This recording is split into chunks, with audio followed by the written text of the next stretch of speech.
అందరికీ నమస్కారం.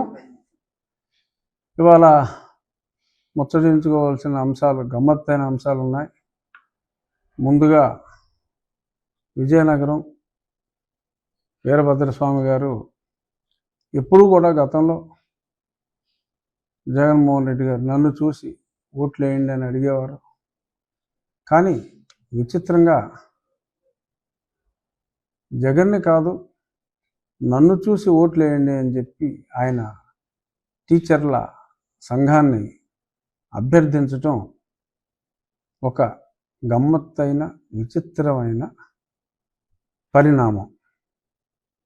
చాలా ఇన్నాళ్ళు నేనే సూపరు, నేనే తోపు అని విర్రవీగే మరి ఎడుగూరు సందింటి జగన్మోహన్ రెడ్డి గారికి మరి ఇదొక మరి ఆశనిపాతం అనే చెప్పాలి. మరి ఇవాళ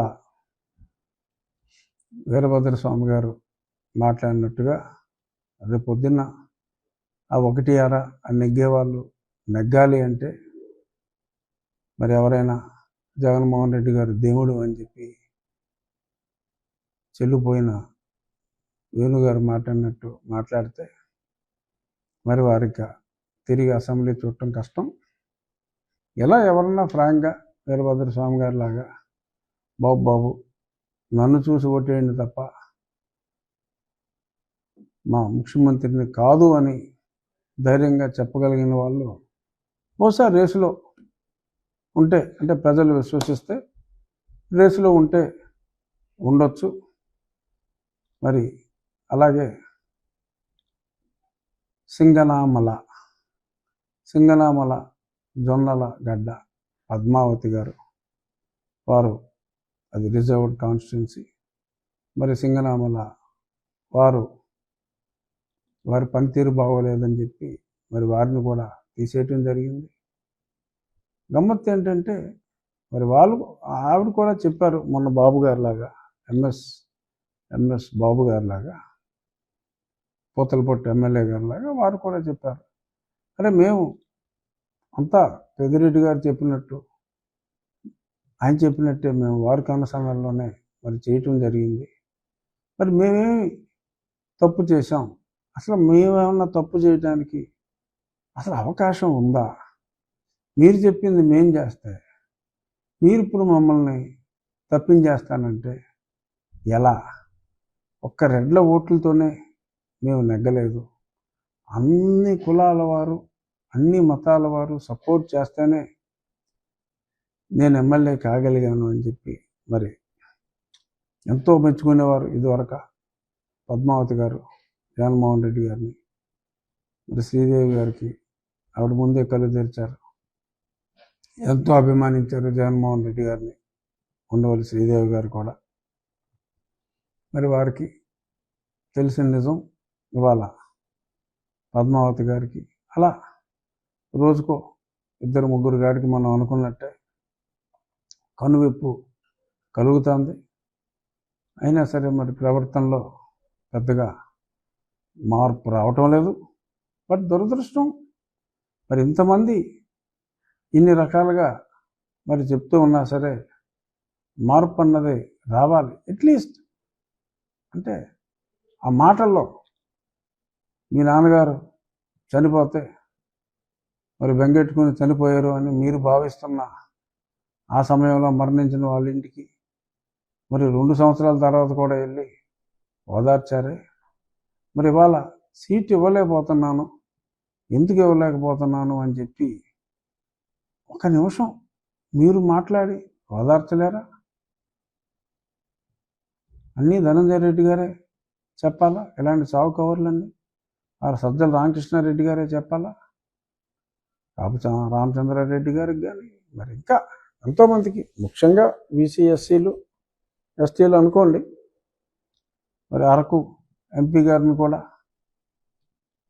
అమ్మాయి మాధవిని ఎమ్మెల్యేగా మీరు పంపించేస్తున్నారు. చక్కగా మాట్లాడి పార్లమెంట్లో చక్కటి పనితీరు కనపరిచిన మాధవి, మరి ఎంతోమంది పార్లమెంట్ సభ్యులు కూడా తనని మరి వయసులో చిన్నదైనా చక్కగా మాట్లాడుతుంది పార్లమెంట్లో అని చెప్పి ఎంతో గౌరవం ఇచ్చేవారు. ప్రేమగా చూసేవారు. మరి ఆ అమ్మాయికి పార్లమెంట్ స్థానం లేకుండా మరి అసెంబ్లీ అని చెప్పి మరి అంటున్నారు. అలా అందరూ పాపం ఎస్సీలకి బీసీలకే చాలా ఎక్కువ అన్యాయం చేస్తున్నారు. ఎనీహౌ ఇది అద్భుతమైన పరిణామం. నన్ను చూసి ఓట్లేయండి, మా బాస్ని చూసి జగన్మోహన్ రెడ్డిని చూసి ఓట్లేయొద్దు అన్నదే ఒక అద్భుతమైన ఇది. ఈ సందర్భంగా బాగా సపోర్ట్ చేసిన సామాజిక వర్గం, దళిత సామాజిక వర్గం వాళ్ళు ఇప్పుడు దూరం అవుతున్నారు. డెఫినెట్గా రేపు బ్రదర్ అనిల్ రంగప్రవేశం చేసిన తర్వాత వారు మరింత దూరం అవుతారు. గమ్మత్తైన సంఘటన జరిగింది ఏంటంటే, నిన్న ఉయ్యాలవాడ నరసింహారెడ్డి చిరంజీవి గారు ఆ క్యారెక్టర్ని చూసి చాలా ఇన్స్పైర్ అయ్యి మరి అద్భుతమైన సినిమా కూడా తీశారు. మరి రెడ్ల పౌరుషానికి ప్రతీక ఉయ్యాలవాడ నరసింహారెడ్డి. ఒక అల్లూరి సీతారామరాజు ఎలాగో అంతకు ఒక 100 సంవత్సరాల ముందు, సరే సీతారామరాజు గారి రేంజ్ ఫైటర్ అయినా కాకపోయినా మరి నాకు తెలియదు. బట్ ఆ సినిమా చూసేదాకా నాకు పెద్దగా ఆయన చరిత్ర తెలియదు. మరి బ్రిటిష్ వాళ్ళు ఆయన్ని ఉరివేసి 2 రోజులు అలాగే ఆ కర్నూలు, ఆ కోటారెడ్డి, ఆ బురుజు, ఆ ఏరియాలో మరి ఉరివేశారని చెప్పి అంటారు. అటువంటి మహానాయకుడుకి ఒక కాంస్య విగ్రహం ఆంధ్రప్రదేశ్ రెడ్ల సంఘం పూనుకొని 30 లక్షల రూపాయల వ్యయంతో అనంతపురం గవర్నమెంట్ కాలేజ్ ప్రెమిసెస్ బయట ప్రజలందరికీ స్ఫూర్తిగా ఉయ్యాలవాడ నరసింహారెడ్డి ఒక రెడ్లకే పరిమితం కాదు, ఒక మహానాయకుడు, ఒక ఫైటరు. బట్ ఆయన ఒక రెడ్డి కావటం డెఫినెట్గా రెడ్లకి ఆ గౌరవం ఉంటుంది. అల్లూరి సీతారామరాజు ఒక రాజు కావటం, అన్ని కులాలు సమంగా ఆయన్ని ప్రేమించిన క్షత్రియులు కాస్త ఎక్కువగా ఆయన్ని గౌరవించుకోవటం మనం చూస్తున్నాం. అలాగే అన్ని కులాలు సీమలో నరసింహారెడ్డి గారిని గౌరవించిన కొంచెం ఎక్కువ రెడ్లు గౌరవించుకోవటంలో తప్పు లేదు. మరి అటువంటి మహానాయకుడికి ఒక విగ్రహం పెట్టుకుని మరి వీళ్ళు గౌరవించుకునే ప్రయత్నం చేస్తే మరి బైరెడ్డి రాజశేఖర రెడ్డి గారు, నరసింహారెడ్డి గారు కోయిలకుంట్ల వాసి, మరి ఆ పరిసర ప్రాంతాల్లోనే ఉన్న ప్రముఖ నాయకుడు, ఫైటర్, సీమ కోసం ఉద్యమించిన గొప్ప నాయకుల్లో ఒకరైన బైరెడ్డి రాజశేఖర రెడ్డి గారు, మరి ఆయన్ను కూడా ఆహ్వాన కమిటీ ఇన్వైట్ చేశారు. 10 మందిలో ఆయన కూడా ఒక ముఖ్య అతిథిగా అక్కడికి వెళ్తే మరి తాడేపల్లి ప్యాలెస్ నుంచి అప్పటి వరకు అంతా సజావుగా జరిగింది. మరి సడన్గా మొన్న రాత్రి ఇన్స్ట్రక్షన్స్ వచ్చి మరి అందరినీ అక్కడి నుంచి తరిమేసి ఆ విగ్రహ ప్రతిష్ఠ జరగడానికే వీల్లేదు అని చెప్పి మరి ఆపేసినట్టుగా తెలిసింది. మరి నిన్న రాజశేఖర రెడ్డి గారి ఆ ప్రెస్ మీట్ చూసా, చాలా చాలా బాధపడ్డారు. రెడ్లలో పురుషులందు పుణ్యపురుషులు వేరయ్యేలాగా మరి రెడ్ల యందు నకిలీ రెడ్లు వీరయ్య అని చెప్పి ఆయన ఒక చక్కటి సందేశం కూడా ఇచ్చారు. పడుకున్న నాగుల్ని తొక్కి మరి నాగులు పగబట్టేలాగా మీ పద్ధతులు ఉన్నాయి అని చెప్పి ప్యాలెస్లో ఉన్న నాయకుల్ని, వాళ్ళు రెడ్డి నాయకులే కావచ్చు, మరి వాళ్ళని కూడా ఆయన హెచ్చరించారు. మరి ఈ సందర్భంగా ఏమిటి ఎక్కడ చూసినా ఓకే రాజశేఖర రెడ్డి గారి విగ్రహాలే ఉండాలా, రెడ్డి అంటే కేవలం రాజశేఖర రెడ్డి అన్న, మిగిలిన వాళ్ళు ఎవరో రెడ్లు కాదా అంటే ఏమిటి మీ ఉద్దేశం? ఉయ్యాలవాడ నరసింహారెడ్డి గారి విగ్రహాన్ని కూడా మీరు కాదని, ఏమిటి రెడ్లకి మీరు ఇచ్చే గౌరవం ఇదేనా అని ఈ చర్చ జరిగినప్పుడు మరి కొంతమంది ఆవేశంతో మేకతోలు సమదర్ తోలు కప్పుకున్న కొందరు రెడ్లుగా చలామణి అవుతున్నారు అని కూడా మరి రాజశేఖర రెడ్డి గారు మాట్లాడటం జరిగింది. బైరెడ్డి రాజశేఖర రెడ్డి గారు మాట్లాడటం జరిగింది. మరి ఆయన ఎవరిని ఉద్దేశించి ఆ మాట అన్నారో అన్నది నాకు తెలియదు. కానీ ఒక చరిత్రలో లిఖించబడ్డ ఒక నాయకుడు, ఒక బయోపిక్ కూడా మరి ఆయన మీద చిరంజీవి గారు లాంటి మెగాస్టార్ నటించిన సినిమా ఎందుకు తీస్తారు? నిజంగా తీరు కదా, మామూలు వాళ్ళ మీద తీరు కదా. జగన్మోహన్ రెడ్డి గారి మీద అంటే ఏదో తీయించుకుంటారు కొంతమంది సినిమాలు, అది వేరే విషయం. బట్ ఆయన మీద ఒక గొప్ప నటుడు యాక్ట్ చేసేదంటే మరి అది గర్వకారణం. ఈయనకి గర్వకారణం, వారికి గర్వకారణం. అంటే ఆ సామాజిక వర్గానికి కూడా డెఫినెట్గా గర్వకారణం. మరి దాన్ని భగ్నపరచడం, ఈ రకంగా వారిని అవమానించటం దారుణం. నేను ఎప్పుడూ కూడా కొంతమంది గతంలో కొంతమంది రెడ్డి సోదరులు నన్ను అపార్థం చేసుకున్నారు.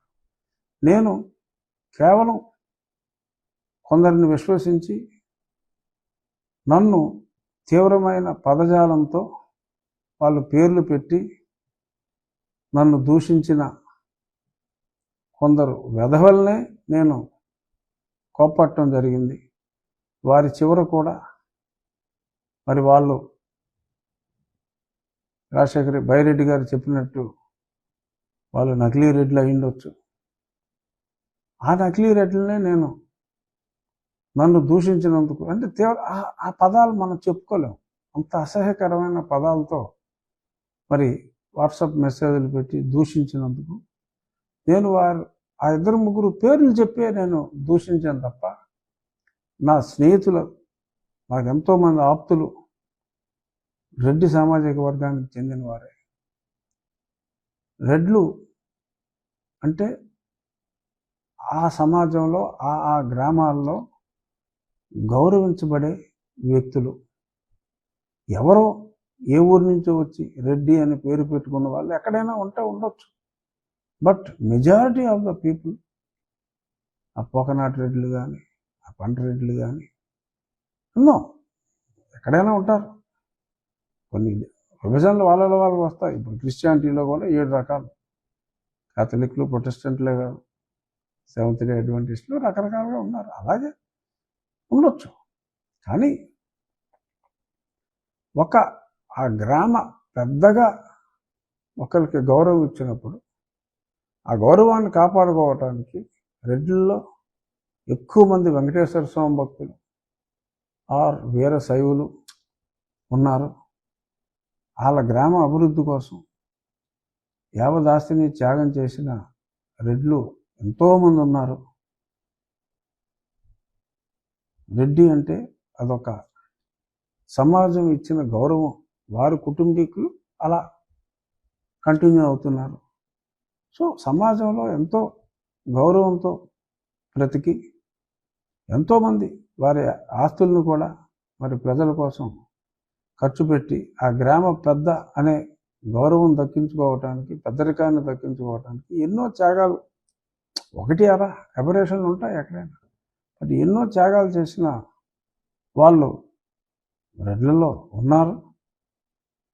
మరి వాళ్ళని ఆంధ్రప్రదేశ్ రెడ్ల సంఘం తలపెట్టిన ఆ కార్యక్రమాన్ని మరి ఇంత దారుణంగా మరి ఆపేయటం, ఉయ్యాలవాడ నరసింహారెడ్డి గారి విగ్రహ ప్రతిష్టని ఆపేయటం చాలా దుర్మార్గం. మరి ఈ విషయంలో మరి ప్రభుత్వం తమ తప్పు తెలుసుకొని మరి ఇలాగా అంటే నేను ఫలానా కులాన్ని ప్రోత్సహించాలి అని కాదు, వాళ్ళ కుల పెద్దల్ని గౌరవించుకోవటం తప్పు కాదు అందులో మనం వేలు పెట్టి ఆ విగ్రహ ప్రతిష్టని ఆపాలనుకోవటం మరి అది సమంజసం కాదు. కాబట్టి దయచేసి మరి ఆంధ్రప్రదేశ్ రెడ్ల సంఘాన్ని పిలిచి సారీ చెప్పి వైభవంగా వాళ్ళకి కావాల్సిన నాయకులను వాళ్ళు పిలుచుకుంటారు. మీకు మనసు ఉంటే మీరు కూడా వెళ్ళండి, వెళ్ళి చెప్పండి. అక్కడ ఉయ్యాలవారి నరసింహారెడ్డి గారు కూడా రాబోయే తరంలో ఉన్న రాజశేఖర రెడ్డి గారినే స్ఫూర్తి పొంది ఫైట్ చేశారని చెప్పుకోండి, లేకపోతే జగన్మోహన్ రెడ్డి గారిని స్ఫూర్తి పొంది ఫైట్ చేశారని చెప్పుకోండి, మీ ఇష్టం. అంతేగాని దాన్ని అలాగా ఆపేయటం అది కరెక్ట్ కాదని చెప్పి, అయినా పైగా ఎయిర్పోర్ట్కి కూడా, కర్నూలు ఎయిర్పోర్ట్కి కూడా నరసింహారెడ్డి పేరు కూడా ఎప్పుడో ఓపెన్ అయిందని మళ్ళీ రీఓపెన్ చేసి మరి పేరు పెట్టిన మహానుభావులు మీరు. మరి అటువంటిది మీరే జగన్మోహన్ రెడ్డి గారు దాన్ని అలాగ ఆపటం సమంజసం కాదు అని చెప్పి మరి మీకు మనస్ఫూర్తిగా విన్నవించుకుంటున్నా. ఇక ఈరోజు ఈనాడు దినపత్రికలో వాయిదాల వీరుడు అని చెప్పి 381వసారి జగదీ పబ్లికేషన్స్లో వాయిదా అడిగినట్టుగా చూసాం. ఇదే విషయాన్ని నేను సుప్రీంకోర్టులో కూడా అన్నీ కలిపి సుమారు అన్ని కేసుల్లో కలిపితే సుమారు ఒక 3,000 చిల్లర వాయిదాలు ఉన్నాయి. ఎందుకంటే 11 కేసులు ఉన్నాయి కదా, అన్నీ కలిపితే 3,000 వాయిదాలు దాటిపోయినాయి. అని ఏ కేసులో ఎన్నెన్ని వాయిదాలు అని చెప్పి నేను వేయటం జరిగింది, నోటీసులు ఇవ్వటం జరిగింది. బహుశా మరి 2-3 వారాల్లో అది వస్తుందేమో. మరి కేవలం 1,00,000 రూపాయల పెట్టుబడితో 35,000 సాయిరెడ్డి గారు, ఇంకో 35,000 జల్లా జగన్మోహన్ రెడ్డి గారు అని చెప్పి ఆయన స్నేహితుడు, ఇంకో 30,000 ఇంకెవరో పెట్టి 1,00,000 రూపాయలతో ప్రారంభించిన తర్వాత మరి ఒక 3 నెలల తర్వాత జగన్మోహన్ రెడ్డి గారు అందులో జాయిన్ అవ్వటం, మరి ఆ తర్వాత మరి ప్రభుత్వంలో అనుమతులు పొందిన కొందరు పెద్దలు ఆ సమయంలోనే ఓహో ఈ జగతి ఉద్భవించింది, భవిష్యత్తులో బీభత్సమైన లాభాలు వస్తాయని చెప్పి గ్రహించి 10 రూపాయల షేర్ని 350 రూపాయలకి పెట్టుబడులు పెట్టినట్టుగా, వాళ్ళు పెట్టుబడులు పెట్టిన వెంటనే వారికి చాలా అనుమతులు పెట్టిన రోజు, ఆ పెట్టిన మరుసటి రోజు యాదృచ్ఛికంగా వారికి అనుమతులన్నీ రావటం జరిగినట్టుగా మరి సిబిఐ అభియోగం మోపటం, మరి ఆ తర్వాత మరి వాయిదాల మీద వాయిదా, వాయిదాల మీద వాయిదా అని చెప్పి మరి ఇందులో రాయటం మనం చూసాం. ఇన్ని వాయిదాలు సమంజసం కాదు అని చెప్పి అప్పుడు నేను మాట్లాడటం జరిగింది. బహుశా 2 వారాల్లో, అంటే 17 ఆ ప్రాంతంలో పోస్ట్ చేయమన్నారు, కానీ ఇంకా లిస్టింగ్లో అయితే రాలేదు. So we'll make a mention if required, but త్వరలో అది లిస్టు కావచ్చు. అలాగే ఆంధ్రప్రదేశ్లో వేసిన కేసులు జనవరి 23వ తారీఖుకి పడినాయి. సో జనవరి 23వ తారీఖు అదేమవుతుందో చూడాలి, వెయిట్ చేద్దాం. ఇక ఒక గమ్మత్తైన సరే రామ్ గోపాల్ వర్మ గారి వ్యూహం, మరి దానికి ఏదో మరి ఈరోజు కూడా కోర్టులో ఉన్నట్టుంది. మరి అది వచ్చేలోపు మరి యాత్ర అనే ఒక సినిమా, గతంలో రాజశేఖర రెడ్డి గారు జీవిత చరిత్ర ఆధారంగా యాత్ర 1 అంటే ఆయన పాదయాత్రను బేస్ చేసుకుని యాత్ర 1 వచ్చింది. ఒకే పాదయాత్ర నిజం, అది సక్సెస్ అనుకోండి. మరి ఇప్పుడు యాత్ర 2 ఆయన చనిపోయిన తర్వాత యాత్ర 2 పేరుతో మరి జగన్మోహన్ రెడ్డి గారి చరిత్ర వ్యూహం మాదిరిగానే మన ముందుకు ఫిబ్రవరి 8 అంటే ఇంకొక నెల రోజుల తర్వాత మన ముందుకు రాబోతోంది. ఆ టీజర్ చూసా. మరి ఆ టీజర్లో ఒక కళ్ళు లేని వ్యక్తి రాజశేఖర రెడ్డి గారు అంటే మమ్ముట్టి ఫోటో పెట్టుకుని అక్కడ ఉంటే జగన్మోహన్ రెడ్డి గారు అంటే జీవా పొరుగ్గా ఉంటాడు. జీవా వచ్చి నీకు కళ్ళు లేవు కదా, కళ్ళు లేకపోయినా ఎలా ఎందుకు పట్టుకున్నావు అని అడిగితే మరి ముఖ్యమంత్రికి అదే జగన్ బాబుకి కళ్ళు ఉన్నాయి కదా, ఆయన చూస్తాడని చెప్పి నేను పట్టుకున్నానని చెప్పి మరి ఆయన చెప్తాడు. సరే, దీని మీద సోషల్ మీడియాలో బీభత్సమైన ట్రోలింగ్లు అవి చూడాలి తప్ప మనం చెప్తే ఎంజాయ్ చేయలేరు. ఏదైనా ఒక నిజాన్ని చెప్తే జనం దాని మీద ప్యారడీలు చేయలేరు తప్ప ఒక పచ్చబద్ధాన్ని మనం చెప్పేస్తే మరి జనం ఎన్ని రకాల ప్యారడీలు చేస్తారు. ఆ టీజర్ అలా వచ్చిందో లేదో గంటలో ఆ టీజర్లో ఉన్న ప్రతి సన్నివేశానికి మరి గమ్మత్తైన మీమ్స్, ఇవాళ రోజుల్లో మీమ్స్ అంటున్నారు వాటిని, ఒక గమ్మత్తైన మీమ్స్ వచ్చినాయి. మరి చరిత్రలో చనిపోయిన రాజశేఖర రెడ్డి గారి యాత్ర 1 అంటే ఆయన మీద ప్రేమతో చూశారు. బట్ మన ముందే ఉన్న మరి జగన్మోహన్ రెడ్డి గారు అలా సినిమాలో యాత్ర 2లో మరి మద్య నిషేధం చేయకపోతే మళ్ళీ ఎలక్షన్లకి 4 ఒక్క షాపు కూడా మద్యం షాపు లేకుండా చేయకపోతే ఓటు అడగను అన్న సీన్ యాత్ర 2లో ఉంటుందా మరి నాకు తెలియదు. సిపిఎస్ రద్దు సిపిఎస్ వారం రోజుల్లో రద్దు చేస్తాను అన్న సీను ఈ సినిమాలో ఉంటుందా లేదో నాకు తెలియదు. మరి నేను ఇక్కడ ఇల్లు కట్టుకున్నాను, అమరావతి రాజధానిగా ఉండాలి అని జనాలకు మాటిచ్చిన సీను మరి ఈ సినిమాలో ఉంటుందో లేదో నాకు తెలీదు. బట్ ఏది ఏమైనా మరి సినిమాలో మమ్ముట్టి గారి క్యారెక్టర్ మరి ఎంతసేపు ఉంటుందో తెలియదు. కానీ మరి యాత్ర 1 రిలీజ్ అయినప్పుడు జగన్మోహన్ రెడ్డి గారి పబ్లిసిటీలో చుట్టూ నవరత్నాల మధ్యలో ఓన్లీ రాజశేఖర రెడ్డి గారి ఫోటోయే ఉండేది. మరి ఆ తర్వాత ఆయన ముఖ్యమంత్రి అయిన తర్వాత అదే ఫోటో అప్పుడంతా కంటిన్యూ చేశారు 14 నుంచి 19 దాకా.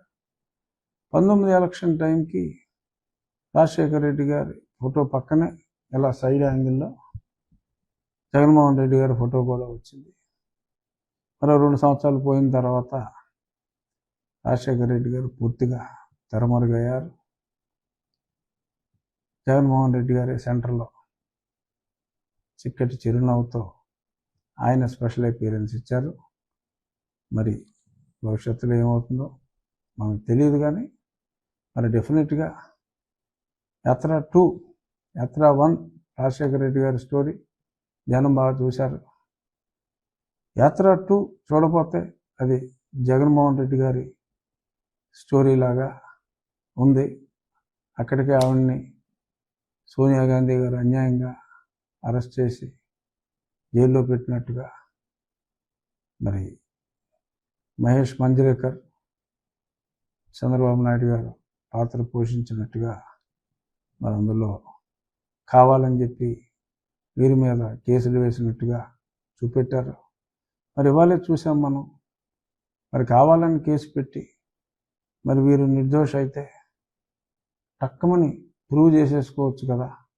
381 వాయిదాలు అడగాల్సిన అవసరం ఎందుకు వచ్చింది అని మరి వాళ్ళ జనాలు అడిగేస్తారు. మరి అడగకుండా ఉండలేరు కదా. సో కాబట్టి మరి ఇటువంటి రిస్కులు ఉంటాయి మరి అలాంటి సినిమాలు తీసినప్పుడు. సరే, ఏదేమైనా యాత్ర 2 విజయవంతమయ్యే అవకాశాలు ఏమాత్రం లేవు. ఎందుకంటే అన్నీ మనకు తెలిసిపోయినాయి కాబట్టి. బట్ యాత్ర 3 ఈ ప్రభుత్వం మారిన తర్వాత ఆ తర్వాత జరిగే సంఘటనలతో మరి యాత్ర 3 ఈ మహీవి రాఘవ్ గారు తీస్తారా, లేదు దానికి పేరు మార్చి మళ్ళీ ఇంకెవరన్నా తీస్తారో నాకు తెలియదు. కానీ ఒకసారి ఆ టీజర్ చూడని వాళ్ళు ఎవరైనా ఉంటే ఆ టీజర్ చూడండి, ఆ మీమ్స్ కూడా చూడండి. భలే సరదాగా భలే గమ్మత్తుగా ఉంటాయి. ఇక అంగన్వాడీలతో ముగిద్దాం. అంగన్వాడీలు మరి మొన్న ఎస్మా ప్రయోగిస్తే వాళ్ళు చెప్పారు, సత్యబాబు గారు మాట్లాడుతున్నారు, జగన్మోహన్ రెడ్డి గారు ఎందుకని వాళ్ళని ఒక్కసారి పిలిచి, సరే ఆయన సెక్రటేరియట్కి వెళ్ళరు, పోనీ ఆయన కొంపకే పిలిచి ఓ 10 మంది నాయకురాళ్ళని పిలిచి, అమ్మ నేను ఇది చేయాలనుకున్నాను, మాట ఇచ్చాను, కానీ ప్రస్తుతానికి నేను ఇది చేస్తాను తల్లి అని చెప్పి నుదుటి మీద ఒక ముద్దు పెట్టి, అలా గతంలో మోడల్లో మరి వాళ్ళకి అనునయించి మరి పంపించేస్తే మరి కొంతవరకు సమస్య సెటిల్ అయ్యే అవకాశం ఉంది తప్ప, మరి ఈయన దేవుడు తన చేతల ద్వారా తప్ప ఫిజికల్గా కనపడ్డా అన్నట్టుగా మరి ఈయన కనపడకుండా సత్యబాబు గారిని పెడతాం, ఆయన మరి కాస్త దురుసుగా ఉంటాం పోతే పోండి అన్నట్టుగా మరి అంటాం. వాళ్ళేమో ఏంటి సత్యబాబు నీ ఇంట్లో వాళ్ళకి 4 పదాలు కావాలా, మాకేమో 4 రూపాయలు జీతం పెంచమని మేము అడగకూడదా అని చెప్పి వాళ్ళు ఎంత తెలివిగా ప్రశ్నిస్తున్నారో. వాళ్ళ పోరాట పటిమ హ్యాట్స్ ఆఫ్. 1,04,000 మంది మరి అంగన్వాడీ టీచర్లు వారి హెల్పర్లు మరి ఈ రకంగా రణభేరి మోగించటం, మరి ఎస్మా చట్టం ప్రయోగించినందుకు కూడా వాళ్ళు చాలా స్పోర్టివ్గా తీసుకున్నారు. ఓహో మమ్మల్ని ప్రభుత్వ ఉద్యోగులుగా గుర్తించారు కదా, ఎస్మా చట్టం పెట్టారు కదా, అలాంటప్పుడు మాకు రిటైర్మెంట్ బెనిఫిట్స్ కూడా ఇవ్వాలి కదా, మాకు అన్ని బెనిఫిట్స్ ఇవ్వాలి కదా అని వాళ్ళు ఒక గమ్మత్తైన లాజిక్ మాట్లాడారు. కడుపు మండిన వాడికే లాజిక్ అర్థమవుతుంది. మరి నిజంగా వాళ్ళు చేస్తున్న సేవలు నిరుపమానం. మరి వారు ప్రభుత్వ ఉద్యోగులు కాకపోయినా ఇస్తానన్న మాట, ఎందుకంటే జగన్ అనేవాడు మాట తప్పడు మడమ తిప్పడు అని చెప్పి జనం అనుకుంటున్నా లేకపోయినా జగన్ అనుకుంటున్నారు కాబట్టి జగన్ అన్నమాట ప్రకారం మరి వాళ్ళకి ఈరోజైనా సరే పిలిచి సాయంత్రం లోపు ఇచ్చేస్తా అని బెదిరించకుండా వాళ్ళని పిలిచి చక్కగా అనునయించి గతంలో ఎటువంటి పెర్ఫార్మెన్స్ ఇచ్చారో పాదయాత్రలో అలాంటి పెర్ఫార్మెన్స్ ఇచ్చి వాళ్ళని కన్విన్స్ చేసి మరి ప్రజలకు కూడా ఎటువంటి డిస్టర్బెన్స్ లేకుండా చేస్తే బాగుంటుందేమో అనేది మరి నా అభిప్రాయం. వీలైతే కన్సిడర్ చేయండి. వారి కోరికలో న్యాయం ఉందని నాకు అనిపించింది. అలాగే రా కదలి రా అనే పిలుపుకి చక్కటి అద్భుతమైన స్పందన వస్తుంది. ఆ సభలన్నీ మరింత విజయవంతం కావాలని మనస్ఫూర్తిగా కోరుకుంటూ రేపటి నుంచి ఒక 3 రోజులు మా పార్లమెంటరీ కమిటీ టూర్లో ఉంటాను. అంచేత రెగ్యులర్ రచ్చబండ ఒక 3 రోజుల పాటు లేకపోవచ్చు. ఏదైనా ఇంపార్టెంట్ విషయాలు ఉంటే ఎక్కడున్నా అలా ఓ 10 నిమిషాలు ఫేస్బుక్లోకి వచ్చేస్తాను. Thank you.